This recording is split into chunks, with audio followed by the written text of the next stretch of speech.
যেহিস্কেল 18 অধ্যায় 31 ও 32 পদ।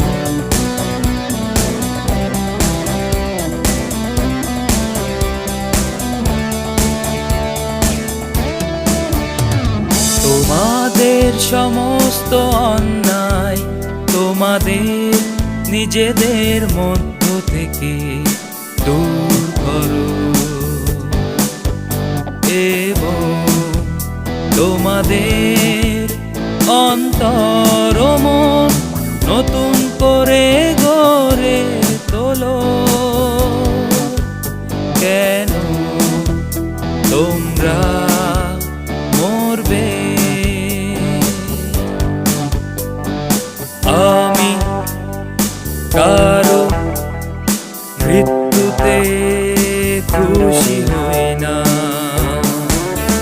তোমরা মন ফিরিয়ে বাঁচো। আমি প্রভু, সদা প্রভু,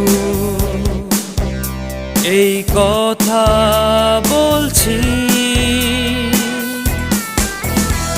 আমি প্রভু, সদা প্রভু, এই কথা